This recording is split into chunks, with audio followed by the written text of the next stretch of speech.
నీ వాక్యము నా పాదములకు దీపమును నా త్రోవకు వెలుగునై ఉన్నది.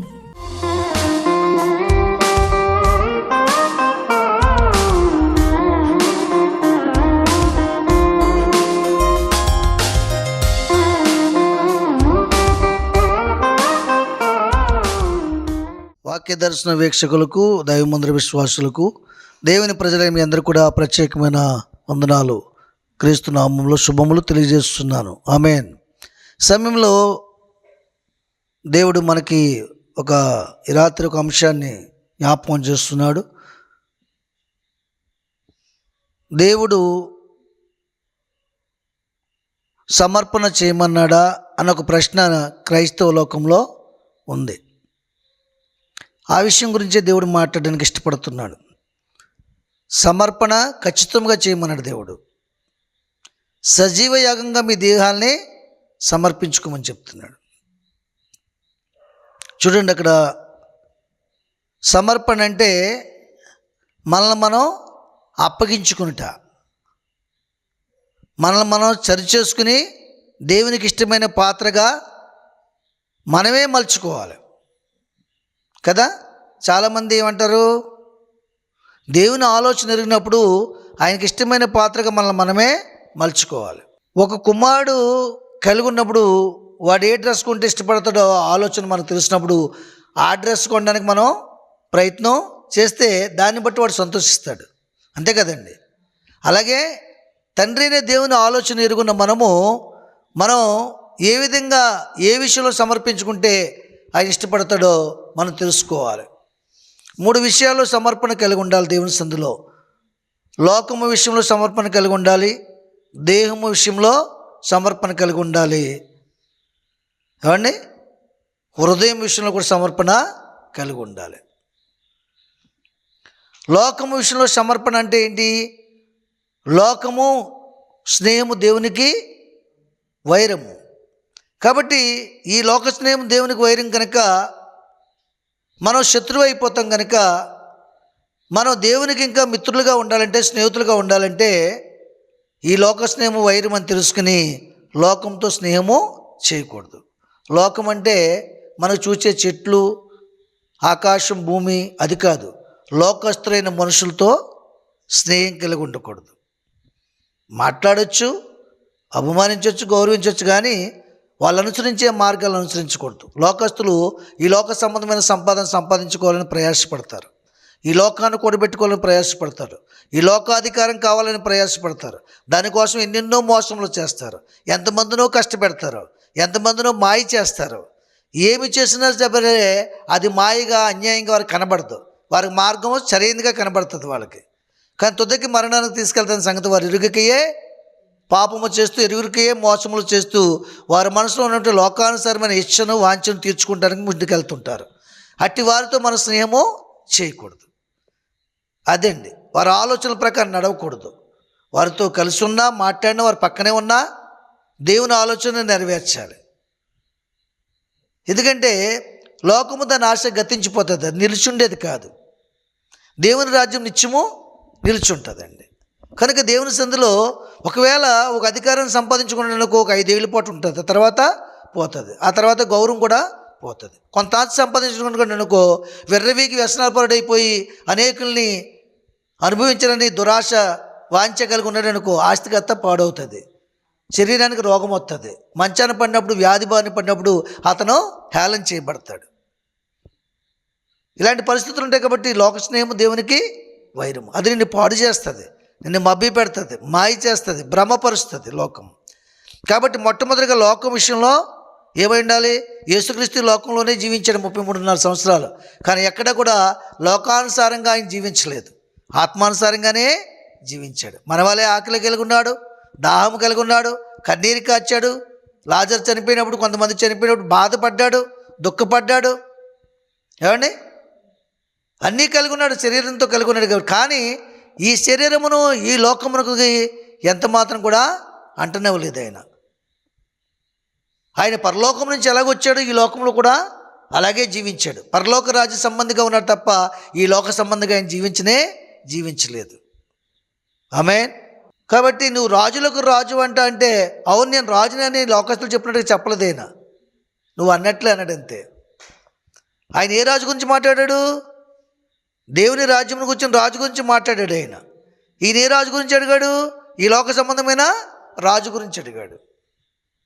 ఆమేన్.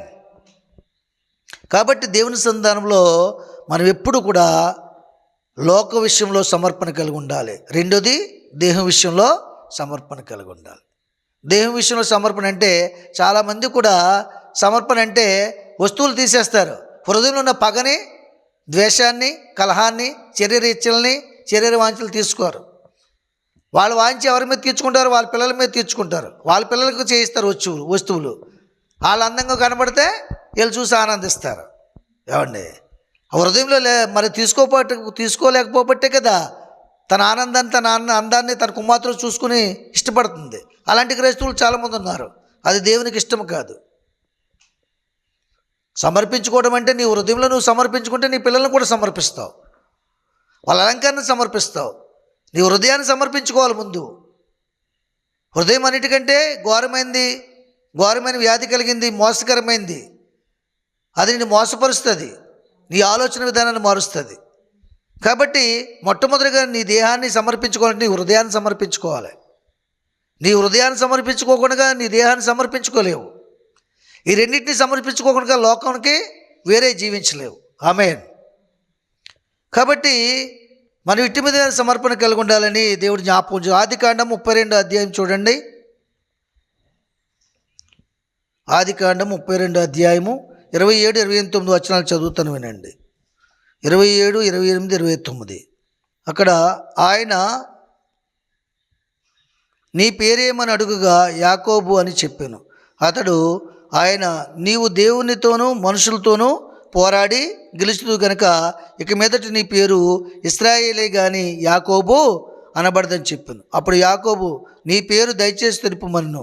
అందుకైన నీవు ఎందు నిమిత్తం నా పేరు అడిగితవని చెప్పి అక్కడ అతన్ని ఆశీర్వదించాను. సరే, ఇక్కడ ఎవరి కోసం మాట్లాడుతున్నాడు? ఈయన యాకోబు కోసం మాట్లాడుతున్నాడండి. యాకోబు ఎక్కడ సమర్పించుకున్నాడు? యాకోబు ఎక్కడ సమర్పించుకున్నాడంటే ఆయన తనందమైనటువంటి ఏశావుకు భయపడి పద్దనరాములో ఉన్నటువంటి మేనమామైన నాబాలు ఇంటికి వెళ్తున్నప్పుడు మార్గ మధ్యంలో ఒక రాత్రి చీకటి అయినందున అక్కడ ఆయన ఏం చేశాడు? అక్కడ ఒక రాయి తీసి బలిపీఠం కట్టి అక్కడ ప్రార్థన చేస్తున్నప్పుడు ఒక దర్శనం చూశాడు. భూమికి ఆకాశంకు నుచ్చునుంది, ఆ నుచ్చిన మీద అనేక మంది ఎక్కుచూ దిగుచూ ఉన్నారు. ఆమేన్. అంటే అక్కడ ప్రార్థన చేసినప్పుడు తనకి ఎందుకు ఆ పరిస్థితి వచ్చింది, ఎందుకు పారిపోవాల్సి వస్తుంది, ఎందుకు తల్లి చెప్పినప్పుడు మోసకరమైన మాటని విన్నాడు, ఆ స్థితిని అంతా జ్ఞాపకం చేసుకుని ప్రార్థన చేసినప్పుడు అక్కడ మరలా దేవుడు మాట్లాడాడు. ఏమని? ఇదిగో నీ ప్రయాణమంతలో నీకు నేను తోడై ఉంటాను, మరలా నీ స్వజనీయతకు నిన్ను చేరుస్తాను అని చెప్పడం లేదా? చెప్పినప్పుడు ప్రార్థన చేసినప్పుడు మరి ఇక్కడికి వచ్చేటప్పటికి ఈయన మరలా ఇక్కడ ప్రార్థన చేస్తున్నాడు. ఎప్పుడు ప్రార్థన ఇది? ఈ ప్రార్థన ఎప్పుడు జరుగుతుంది? ఇది దేవునితో పోరాడి ఎప్పుడు గెలిచాడు? మనుషులతో పోరాడి గెలిచావు, దేవునితో కూడా నువ్వు పోరాడి గెలిచావు. కాబట్టి ఇక నీ పేరు యాకోబు కానే కాదు, ఇశ్రాయేల్ అంటున్నాడు. ఏమండి, ఎవరితో పోరాడి గెలిచాడు? ఏశావు యాకోబుల మధ్య పగాద్వేషం ఉండేది. పోరాటంలో ఏశావు యాకోబుని చంపివేయాలని ప్రయాణము చేశాడు. అక్కడ కూడా 7 మార్లు ప్రార్థన చేసి మరి అక్కడ ఏం చేశాడు? ఆ మనుషులతో పోరాడి గెలిచాడు. ఆమేన్. మొదటి నుంచి కూడా సమర్పణ కలిగినటువంటి ఒక దేవుని ఉద్దేశం కలిగిన వాడు యాకోబు. తల్లి గర్భంలో ఉన్నప్పుడు కూడా పెనుగులాడి ముందుగా రావాలని ఆలోచన చేశాడా లేదా? అయినను ఏశావుకు మడమ పట్టుకుని లాగినప్పుడు వెనక్కి వెళ్ళిపోయాడు. దాన్ని అక్కడి నుంచి ఏమండి, తల్లి గర్భంలో ఉన్నప్పుడే మనకు ఆలోచనలు ఉంటాయి. పిండము కదులుతుంది, తెలుసా మీకు సంగతి? ఇటు అటు కదులుతుంది. మరి తల్లి తిన్న ఆహారం కూడా పిండం కూడా తింటుంది, దానికి కూడా జీర్ణం అవుతుంది. గోళ్ళు పెరుగుతుంటాయి, వేళ్ళు పెరుగుతుంటాయి, కళ్ళు పెరుగుతుంటాయి, ముక్కు అన్నీ పెరుగుతుంటాయి. ఆహారం తీసుకుంటుంది. ఆహారం తీసుకోకపోతే జీవించలేదు ఆ జీవి. అలాగా తల్లి గర్భంలో వచ్చినప్పుడు కూడా వచ్చే సమయానికి ఏం కలుగుతుంది? కొన్ని ఆలోచనలు, తలంపులు వారికి కలుగుతాయి. 9 నెలల సమయం పూర్తయ్యాక ఆ గర్భంలోంచి బయటకు వచ్చినప్పుడే పోరాడాడు జ్యేష్ఠత్వం కోసం. ఆమేన్. అది ఎక్కడ సంపాదించుకున్నాడు? బయటకు వచ్చిన తర్వాత కొన్నాళ్ళు పోయిన తర్వాత ఏశావు యొక్క మనసు చూసి అతను ఆకలితో ఉన్నప్పుడు, ఇతను మంచి వంటకం చేస్తున్నప్పుడు అతను అడిగినప్పుడు ఏమన్నాడు? నీ జ్యేష్ఠత్వం నాకు అమ్మి వేస్తావా? ఈ వంటకం నీకు ఇస్తానని చెప్పాడు. అతను ఏం చేశాడు? ఒక పోటుకోటు కోసం జ్యేష్ఠత్వాన్ని అమ్మేసుకున్నాడు. ఎప్పుడైతే అమ్మేసుకున్నాడో జ్యేష్ఠత్వక్కుని కోల్పోయాడు. తల్లి గర్భంలో పెనుగులాడినటువంటి ఆ జ్యేష్ఠత్వక్కుని ఎక్కడ సంపాదించుకున్నాడు? ఈ లోకంలోకి వచ్చాక సంపాదించుకున్నాడు యాకోబు. అతని సమర్పణ అంతా ఏంటి? అతను ఆకలితో ఉన్నా పర్లేదు, కానీ జ్యేష్ఠత్వాన్ని పొందుకోవాలి. ఏమండి? అలాగా మనుషులతోటి పోరాడి గెలిచాడు, దేవునితో కూడా పోరాడి గెలిచాడు. తెల్లవారిని వరకు కూడా మరి ప్రార్థనలో ఉన్నాడండి. ఆఖరి తెల్లవారి పోయేటప్పుడు తెల్లవారుతుండగా దూత నన్ను వెళ్ళిపోతాను, నన్ను విడిచిపెట్టినప్పుడు నువ్వు నన్ను ఆశీర్వదిస్తేనే కానీ నేను వెళ్ళను. సమర్పణ అది. ఆఖరికి పోరాడి ఆ గూటి మీద పొడుస్తుంది. ఆ తుంటే ఏమైపోద్ది? గూడు వసలిపోద్ది. అయినా సరే విడువక ప్రార్థన, సమర్పణ. దేవా ఈ రాత్రి నువ్వు ఆశీర్వదిస్తేనే కానీ నేను నిన్ను విడవను. ఎంతమంది సమర్పణ ఉంది? సంపూర్ణ రాత్రి ప్రార్థన అంటే నేను విమోచింపబడతాను. ఈ సంపూర్ణ రాత్రి ప్రార్థనలో దేవుడు నన్ను ఆశీర్వదిస్తాడు, నా పరిస్థితిని మారుస్తాడు, నా స్థితిగతులను మారుస్తాడు, నా హృదయ స్థితిని మారుస్తాడు, నా దేహాన్ని స్వస్థపరుస్తాడు, ఆయన ఆలయంగా మలుచుకుంటాడు. కాబట్టి నేను ఈ ప్రార్థనలో గడపాలని కొద్దిమంది మీరు వచ్చారు కాబట్టి మీరు ధన్యులు. ఆమేన్. రాని వారన్నా కూడా ధన్యులు కానే కాదు. వాళ్ళ జీవితంలో గోల్ లేదు, సమర్పణ లేదు, ఒక నిర్ణయం లేదు. వారి దేహాన్ని దేవుని ఆలయంగా మలుచుకోలేరు. కపటమైన భక్తి. పైకి భక్తిగా కనిపిస్తారు కానీ దేవుని శక్తిని ఆశ్రయించలేరు. ఆమేన్. చాలామంది జీవితాలు ఆకులే కనబడతాయట, ఫలాలు కనబడవట. ఒక చెట్టును చూసినా, అంజూరు చెట్టును చూసినప్పుడు ఏం కనిపించింది? ఆయనకి ఫలములు కనపడ్డాయి, ఆకులు కనపడ్డాయా? ఆకులు కనపడ్డాయి. ఆకులు అంటే ఏంటి? ఆకులు అంటే ఏంటి చెప్పండి? సిలువ మెడలో ధరించుకుంటారు. వాళ్ళ జీవితంలో ఉండదు, శ్రమను అనుభవించే ఓర్పు ఉండదు. అదొక ఆకు. ఏమండి? కొంతమంది ఏం చేస్తారు? ఇలాగ వస్తువులు చేసి సమర్పణ కలిగి ఉంటారు కానీ ఓర్పు, సహనం, పరిశుద్ధత ఉండదు. శరీర ఇచ్చలు, చొర్రెరు కోరికలు కలిగి ఉంటారు. అది కూడా ఆకే, పైకి కనబడుతుంది. అది సమర్పణ కలిగి ఉన్నట్టుగా. వాళ్ళ కోపం పోదు, ఆగ్రహం పోదు, సనుగులు పోవు, సంశయాలు పోవు. ఇవన్నీ ఆకులే. కొంతమంది ఏమవుతారు? తెల్ల బట్టలు కట్టుకుని చర్చికి వెళ్తారు, మంచిదే. కానీ ఆ తెలుపుదనమో, ఆ సాత్వికమో, దీన మనసులో ఉండదు. పైకి కనబడుతుంది పవిత్రమైన చల్ల చీర, లోపలంతా నలుపు, మచ్చలు, మాయలు, హృదయంలో కపటము, ద్వేషం, అసూయ, పగ, ఇవన్నీ కూడా కలిగి ఉంటారు. కాబట్టి ఇవన్నీ ఆకులు. ఏమండి? ఏ ఆకులు? చిరుగు ధరించుకోవడం, పైకి కనపడడం ఆకులు. కొంతమంది మాలలు వేస్తారు, కొంతమంది భక్తిహీనులు. ఏమండి? ఇప్పుడు ఉపవాస ప్రార్థన, 40 దినాల ఉపవాస ప్రార్థనలు కొంతమంది కొన్ని సంఘాల్లో మాలలు వేస్తుంటారండి. వాళ్ళేంటి? ఆ మాల ద్వారా బయటకు చూపించి అదొక ఆకు. దానిపైన మళ్ళీ ఒక ఏంటది? జపమాల, అదొక ఆకు. ఇలా క్రైస్తవులు మని పండగ క్రైస్తవులు కొంతమంది కొన్ని ఆకులు. క్రిస్మస్గా వస్తారు, మంచి బట్టలు వేసుకుంటారు, ఆరాధనలో గడిపేస్తారు. కొంతమంది ఉపవాస ప్రార్థనకు వస్తారు, అదొక ఆకు. ఏమండి? దేవునికి ఇష్టమైన మనసు ఉండదు. కాబట్టి ఇవన్నీ కూడా ఫలములు లేని ఆకులు, ఫలములు లేని చెట్లు. పైకి కనబడతాయి, మంచి చెట్టుగా, మంచి వృక్షంగా కనబడుతుంది, కానీ ఫలములు ఎక్కడా లేవు, అన్నీ ఆకులే. కాబట్టి దేవుడు ఏం చేశాడు? మరి అన్నట్టు కూడా నువ్వు ఫలించవు, చెప్పించాడు దాన్ని. దేవుడు చూసినప్పుడు మనం ఎలా ఉండాలి? మంచి సమర్పణ కలిగి ఉండాలి. యాకోబు జీవితంలో దేవదూత ఒక మాట చెప్తుంది, నువ్వు మనుషులతో పోరాడి గెలిచావు, లోకంతో పోరాడి గెలిచావు, నాతో కూడా పోరాడి గెలుస్తున్నావు. కాబట్టి ఇక్కడి నుంచి నీ పేరు యాకోబు కానే కాదు, నువ్వు ఇశ్రాయేలువి. ఇశ్రాయేలు నువ్వు దేవుడు ఏర్పరచుకున్నటువంటి ఒక ఆయుధం నువ్వు. ఆమేన్. దేవుని సన్నిధానంలో మరి ఆయన ఆ విధంగా మనుషులతోటి కూడా మరి దేవునితో కూడా పోరాడి ఆయన సమర్పణ జీవితాన్ని, ఆయన వ్యక్తిగత జీవితాన్ని దేవునికి అర్పించి మంచి ఆశీర్వాదానికి వారసుడయ్యాడు. ఆమేన్. కాబట్టి దేవుని స్థుతిలో మరొక మాట చూపిస్తాను చూడండి. మీకు ఇక్కడ ఆదికాండం 35 అధ్యాయము 1, 2, 3 వచనాలు చూసుకున్నట్టయితే 35, 1, 2, 3 వచనాలు. దేవుడు యాకోబుతో, నువ్వు లేచి బేతేలునకు వెళ్ళి అక్కడ నివసించి నీ సహోదరుని యాసావు ఎదుటి నుండి నువ్వు పారిపోయినప్పుడు నీ కనబడిన దేవునికి అక్కడ బలిపీఠం కట్టమని చెప్పగా, యాకోబు తన ఇంటి వారితోనూ తన యొద్దనున్న వారందరితోనూ మీ యొద్దనున్న అన్య దేవతలను పారవేసి మిమ్మల్ని మీరు శుచిపరచుకుని మీ వస్త్రములు మార్చుకునడి. మనము లేచి బేతులకు వెళ్దాము. నా శ్రమదినమును నాకు ఉత్తరం ఇచ్చి నేను వెళ్ళిన మార్గం నాకు తోడైన దేవునికి బలిపీఠం అక్కడ కట్టెదనని చెప్పాను. ఆమేన్. ఇక్కడ చూడండి, దేవుడు అంటే యాకోబుతో నువ్వు లేచి బేతేలుకి వెళ్ళి అక్కడ నివసించి, ఎక్కడికి వెళ్ళమంటున్నాడు? బేతేలుకి. ఆయనకి ఇష్టమైన ప్రదేశం అది. ఏమండి?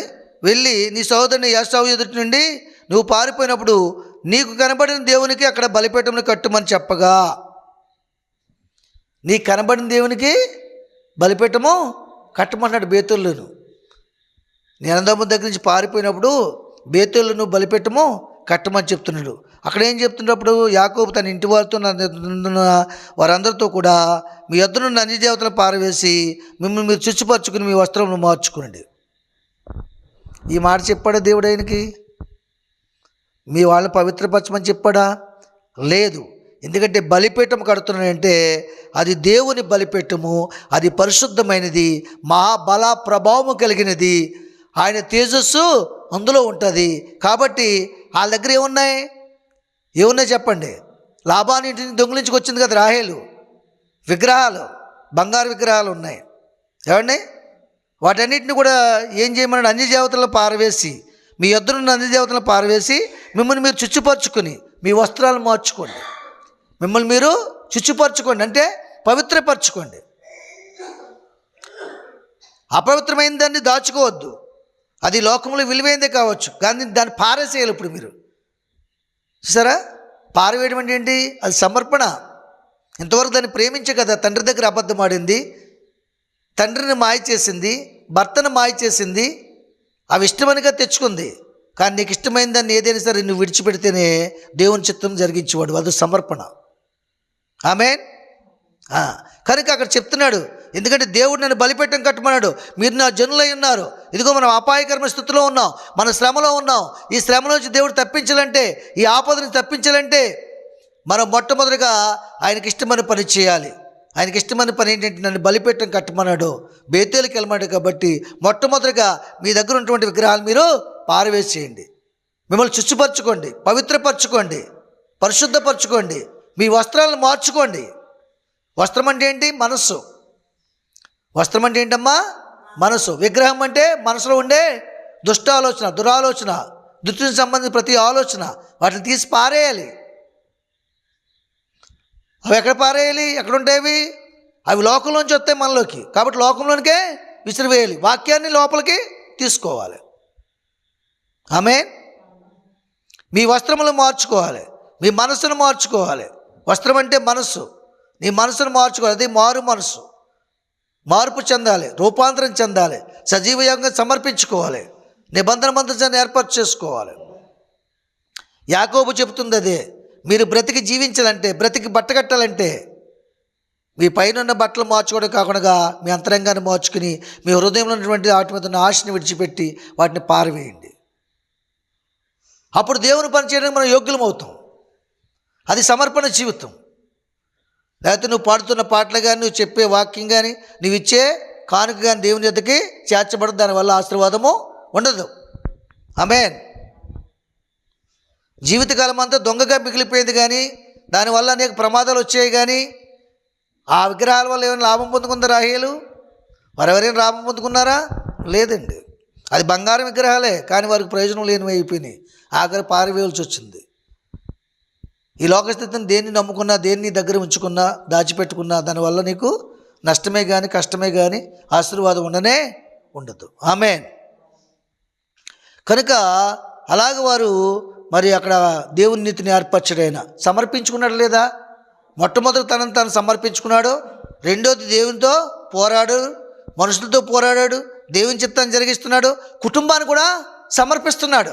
నీకు నువ్వే పవిత్రపరచుకుంటే కాదు, నీ వెనకాల ఉన్నవాడిని కూడా పవిత్రపరచవలసిన బాధ్యత నీకు చాలా ఉంది. వాళ్ళ దగ్గర ఉన్నటువంటి ఆ హేయ బుద్ధులన్నీ కూడా నువ్వు వాక్యం చెప్పి మార్చవలసిన అవసరత నీకుంది, వాక్యం తెలియజేసి. ఆమేన్. ఇంకో విషయం చూపిస్తాను. ద్వితీయోపదేశకాండము 18వ అధ్యాయము. ద్వితీయోపదేశకాండము 18వ అధ్యాయము.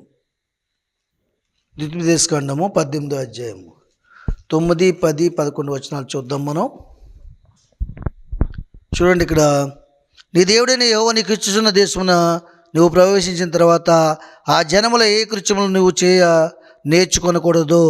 తన కుమారునైనను తన కుమార్తెనైనను అగ్నిగుండం దాటించు వానినైనను శకునము చెప్పు చోది కానివన్నైనను మేఘ శకునములు కానీ సర్పశకునములు కానీ చెప్పు వారినైనను సెల్లంగి వారినైనను మాంత్రికునైనను ఇంద్రజాలకునైనను కర్ణపిశాచిని అడుగు వారినైనను దయ్యముల వద్ద విచారణ చేయని వారినైనను మీ మధ్య ఉండనీయకూడదు.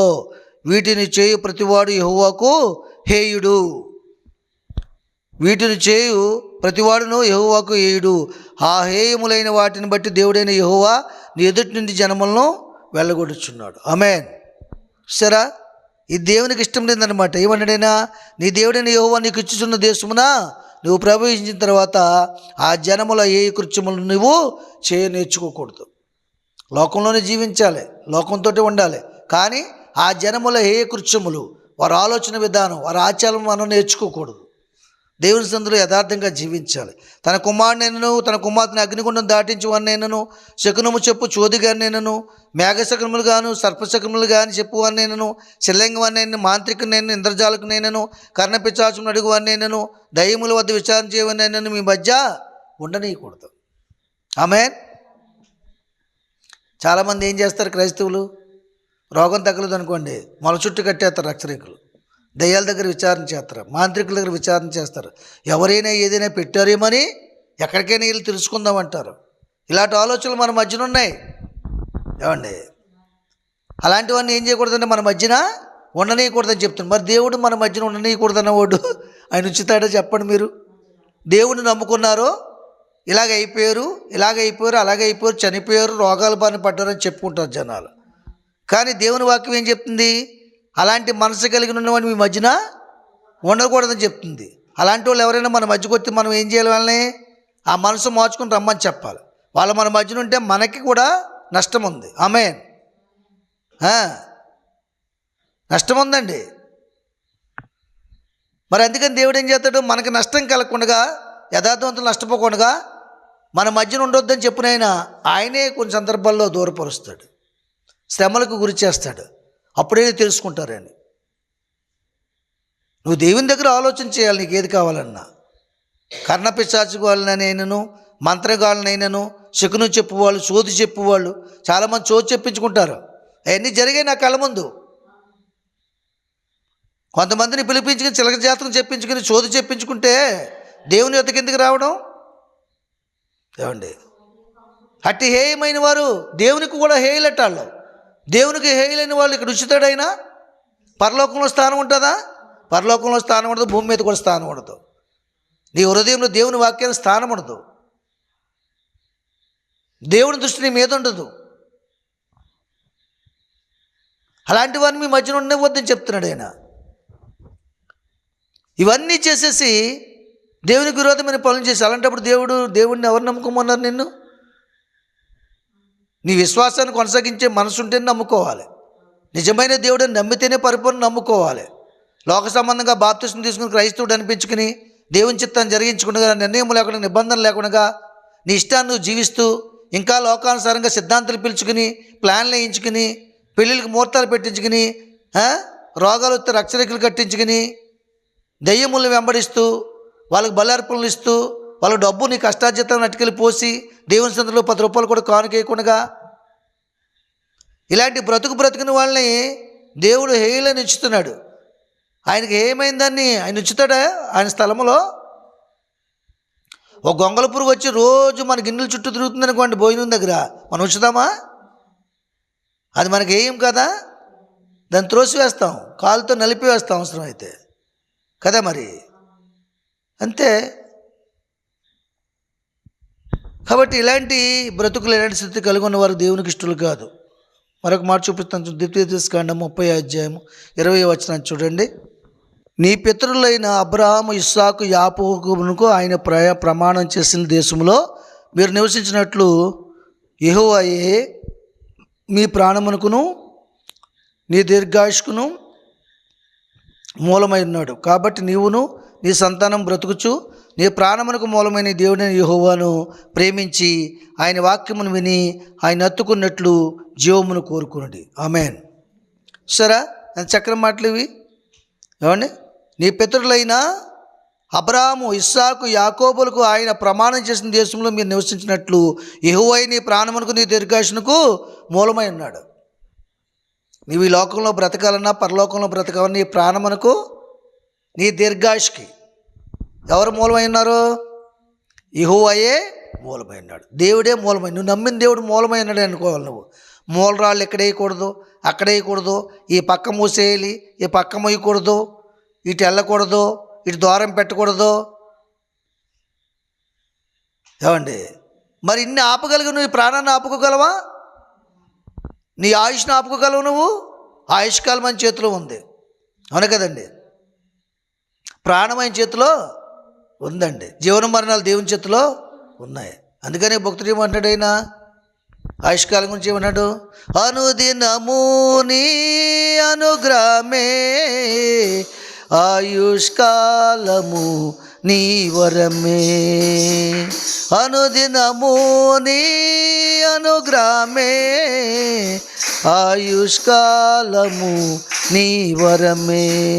కృపలను పొందుచు కృతజ్ఞత కలిగి స్తుతులర్పించెదను అన్ని వేళలా. అనుదినము నీ అనుగ్రహమే ఆయుష్కాలము నీ వరమే. కాబట్టి నీ దేవుడే నీ ప్రాణానికి నీ దీర్ఘాయుష్కు మూలమైనాడు కనుక, కాబట్టి నీవు నీ సంతానం బ్రతుకుచు నీ ప్రాణమునకు మూలమైన దేవుడైన యెహోవాను ప్రేమించి ఆయన వాక్యం విని ఆయన్ని హత్తుకొని జీవించినట్లు జీవాన్ని కోరుకోవాలి. మనం ఆయన వాక్యాన్ని వినాలి, వాక్యాన్ని హత్తుకోవాలి, దీర్ఘాయుష్షు ఆయన దగ్గర పొందుకోవాలని జీవమునే కోరుకునేది నీవు నీ సంతానము. ఆమేన్.